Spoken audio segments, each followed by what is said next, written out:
Hi everyone, it's Reina. Today we're going to talk about Roots of Pacha, a new farming sim game set in Stone Age. This game has a lot of elements and features that makes it unique and different from the other farming sims. But can it be the next big farming sim that we've all been waiting for? Let's find out. In Roots of Pacha, you will play as a villagers adopted by the Pachans, a tribe who follow the Pacha tree. The tribe moved to a new area, so now you have to help the Pachan to build a new and thriving settlement. When you create your character, you can choose one from 3 body types. Then you can adjust details such as skin tone, eyes, hair, and several other unique customization like tattoo and clothing. As any farming sims, you will be able to grow plants and trees, but you need to first forage the seeds from the plants that scatter around the environments.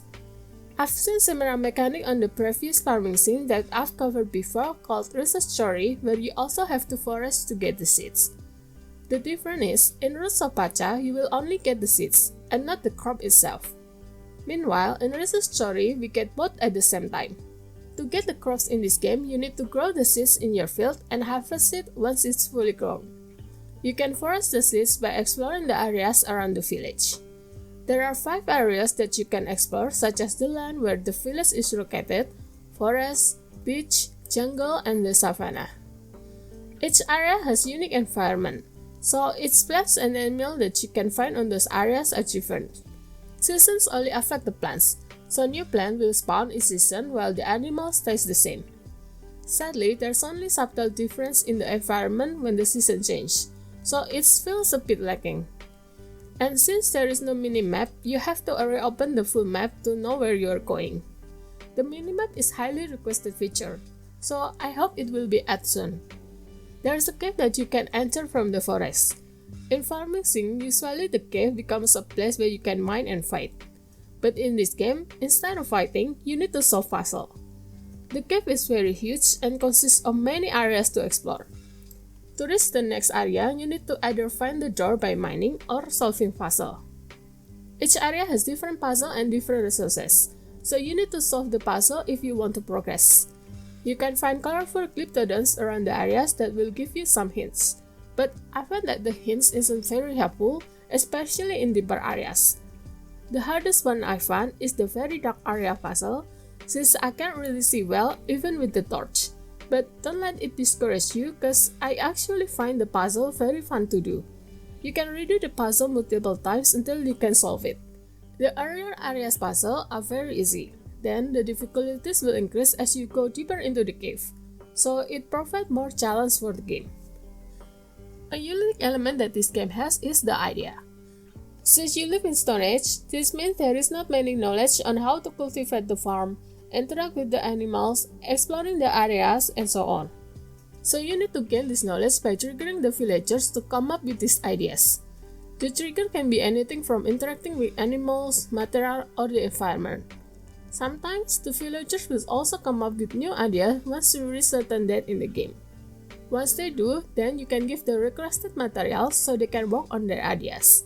After they finish their ideas, they will then give you new tools, buildings, or ways that will increase the clan's quality of life. One of the ideas that you get will also allow you to tame animals using music.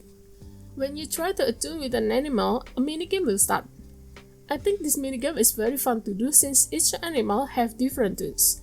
However, I find it hard to see the white lines on the minigame cause it's not really clear. I have to concentrate really hard to make sure I can complete the minigame correctly. So I think this is one of the quality of life update that the dev need to add in the future. You can also find different minigames in the game during events or festivals that happen each season. I really like the minigames since they remind me of a few games I used to play as a kid. For example, throwing the stone and collecting bone, which mirror to bola battle game. But sometimes I find that the explanation that they give on the minigame is not very clear. So in the end, I have to figure out what to do by trying the game first. Some minigame has practice option, while some don't have the option. But luckily, some also allows us to play the minigame multiple times, so it feels like I get to practice anyway. Now let's talk about relationship and romance. You can build a relationship with all villagers, even those from different tribes. Among the villagers are romanceable candidates that you can romance regardless of gender. You can go on dates with every candidate, but you can only form a union with one candidate. Union is the marriage system in this game, and someone will ask you to form a union after gaining enough relationship level. You can also ask for a child from Pacha. The children can grow up to teens, but it isn't implemented yet, so it will only grow until toddler for now. Let's move on to the fun part, which is multiplayer. You can play the same save file in single player or multiplayer mode. The game allows up to 4 players at once, so there will be one host and 3 guests that can join. To join a game, you can go to the multiplayer in the main menu, then input the cave code that you can get from the host. One thing that I find a bit frustrating is, you can't use your old character to join other people's game since the progress is saved in the host save file. So you need to create a new character before you can join them. But after you join them once, then you don't need to recreate it again. You can do almost if not everything that you can do in single player on multiplayer mode. However, if by any chance you are not around when the host progress on certain things, then you will miss the event. I think the one that kinda frustrating is when you miss on important ideas such as the food, then you will have to craft the tool yourself. But other than that, and a few bugs that I find, I enjoy most of my multiplayer experience. I have freedom to do whatever I want and explore the areas freely. But you have to do certain things together, for example during festival or when cutscenes happen. The game will teleport everyone to view the cutscenes.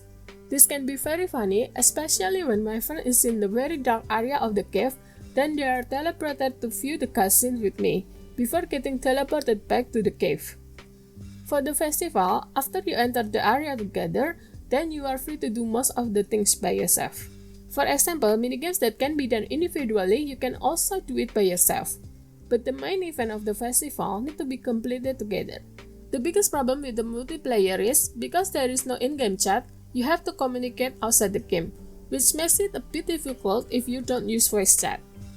Overall, I think Roots of Pacha is a very enjoyable game. It has the classic farming sim gameplay that we all love with a few additional elements. The pixel art graphics makes this game feel nostalgic even though it is a new game. So I think this is the game that can satisfy both old school and new farming sim fans. The single player feels complete with a lot of things to do. However, it's still missing a lot of quality of life features. For example, the time adjustment that seems to be the standard of current farming sim games. So the in-game days right now still feels too short. And I feel that the multiplayer can be better if we can use our own character instead of having to create a new one. That way, even if we miss any event, we can still do the event in single player mode. But even with a few missing features, the current state of the game is great for a newly released game with more than 40 hours of gameplay. And if the game dev continue to update this game with more quality of life features and continue to develop the game in the right direction, I think this game can be the next big farming game that everyone will like. And if you like a cozy game like this, don't forget to see my Coffee Talk 2 review video.